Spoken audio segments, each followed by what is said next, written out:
कुणाल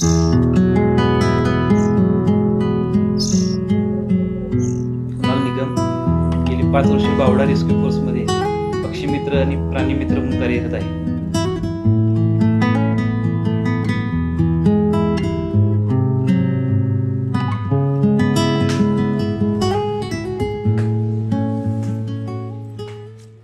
दोन 2019-2021 साली कोल्हापूर जिल्ह्याला महापुराचा मोठा फटका बसला.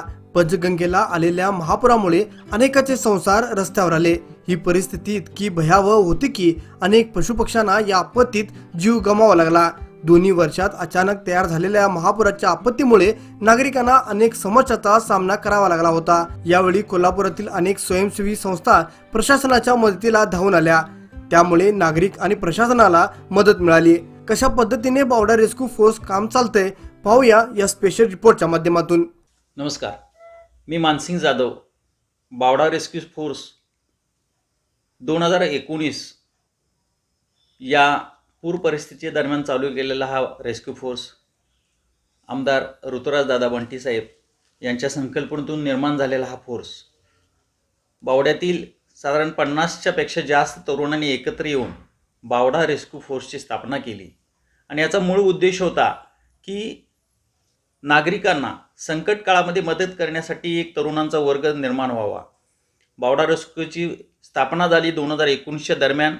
त्यानंतर कोरोना आला. कोरोना काळामध्ये आम्ही जवळजवळ 25 डेड बॉडी यांचं त्यांच्या पद्धतीनं अत्यंत काळजी घेऊन कोरोना काळात देखील त्यांचं दहन केलं. त्यानंतर अनेक नागरिकांना या कोरोना काळात मदत केली.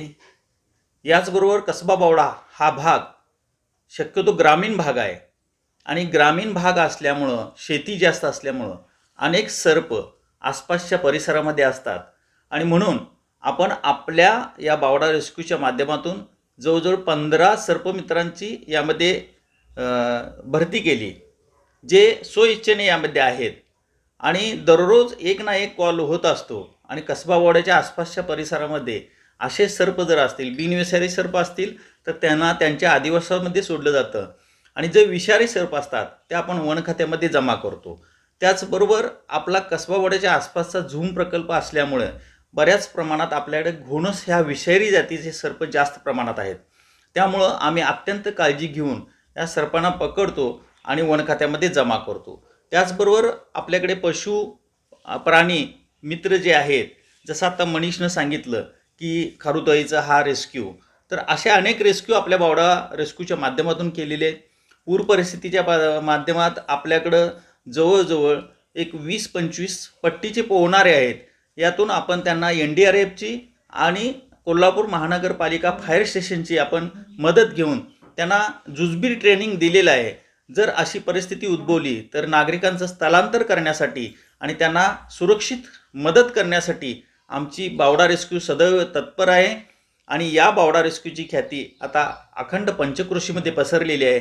त्यामुळं कोणत्याही नागरिकांना आमची एक विनंती आहे, कोणतीही जर अडचण असेल तर बावडा रेस्क्यूला कधीही फोन करा, आम्ही सदैव तत्पर असेल. धन्यवाद. नमस्कार, मी प्रदीप उल्पे. बावडा रेस्क्यू फोर्स कसबा बावडा 2019ला स्थापना झाली बावडा रेस्क्यूची. यामध्ये आम्ही सापाचं रेस्क्यू करतो आहे. यामध्ये सुरुवातीला 1 ते 2च बावड्यामध्ये साप पकडायचे. पण हा रेस्क्यू जेव्हा चालू झाला त्यांच्याकडून नवीन मुलांचे शिकण्याची पद्धत चालू झाली आणि आज बावड्यामध्ये तब्बल 15 रेस्क्यू साप पकडणारी मुलं तयार झालेले आहेत. त्यामध्ये बावड्यात किंवा कोल्हापुरात 3च विषारी साप, गोनस, मण्यार आणि नाग. उरलेले सर्व बिनविषारी असतात. हे 3 जे विषारी साप आहेत यांना रेस्क्यू करून आम्ही वन विभागाकडे जमा करतो व माणसांची सुरक्षा करतो. तसेच बावड्यातून किंवा आजूबाजू एरियातून आम्हाला फोन येतात. फोन आला की आम्ही जातो, न काय मोबदला घेता ते साप पकडून हे करतो. आणि ह्याची सुरुवात ऋतुराज पाटील दादा आणि बंटी साहेब यांच्या मार्फत झाली.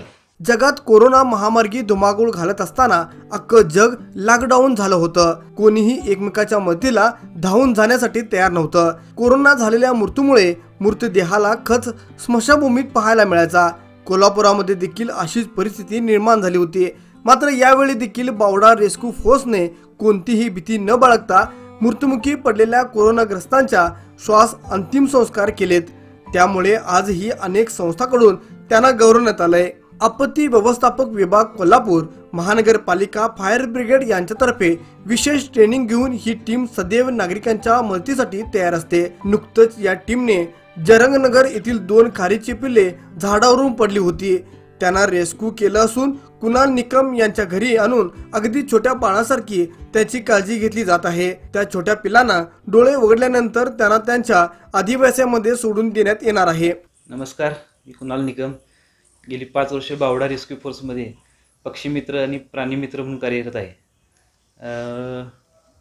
आपल्या कोल्हापूर शहरातून किंवा आजूबाजूच्या ग्रामीण भागातून कुठूनही जरी पक्ष्यासंबंधित किंवा लहान प्राण्यांसंबंधित जर कॉल आला तर लवकरात लवकर तिथं पोहोचण्याचा प्रयत्न करून तिथं जागेवरती जाऊन तिथली परिस्थिती काय आहे, म्हणजे त्या प्राण्याला किंवा पक्ष्याला काय झालेलं आहे, तो कितपत जखमी आहे, जर जास्त जखमी असेल तर त्याला ताब्यात घेऊन त्याच्यावरती प्राथमिक उपचार करून पुन्हा ती तयार झाल्यानंतर एक 8 ते 10 दिवसानंतर पुन्हा मी त्यांना त्यांच्या अधिवासात मुक्त करतो किंवा जिथे सापडले असेल तिथं नेऊन परत सोडतोय. आता ही खारुताईची 2 पिल्ले आहेत. ही जरंगनगरमध्ये आमच्या बहिणीच्या घरी मला मिळाली होती. संध्याकाळी 7 वाजेपर्यंत त्यांच्या आईची वाट बघितली, पण ती काही तिथं आली नाही मोठी खारुताई. 7 नंतर मी इथे त्यांना घरी घेऊन आलो. त्यांचे अजून डोळेसुद्धा उघडलेले नाहीत. आता सध्या त्यांना दूध आणि फळांचा रस हेच देतोय. डोळे उघडल्यानंतर जेव्हा त्यांना दात वगैरे येतील तेव्हा फळे चालू करणार आणि त्यांना परत त्यांच्या मुक्त अधिवासात सोडणार आहे. किती दिवस म्हणजे कशी काळजी तुम्ही घेता? किती दिवस त्याला? आता सध्या तरी त्यांना प्रत्येक 2 तासांनी दूधच द्यावं लागते, दूध पाणी. कारण अजून त्यांना दात नाहीत, डोळे पण उघडले नाही, त्यामुळे दात नसल्यामुळं लिक्विड स्वरूपातच काय असेल ते. आतापर्यंत किती रेस्क्यू? आतापर्यंत खार असेल, बुलबुल, तांबट पक्षी, कोकिळा असे बरेच पक्षी रेस्क्यू केलेले आहेत. त्यानंतर त्याच्या नैसर्गिक अधिवास ते तयार झाले की परत त्यांना त्यांच्या नैसर्गिक अधिवासात जिथे सापडले असेल तिथेच नेऊन सोडतो.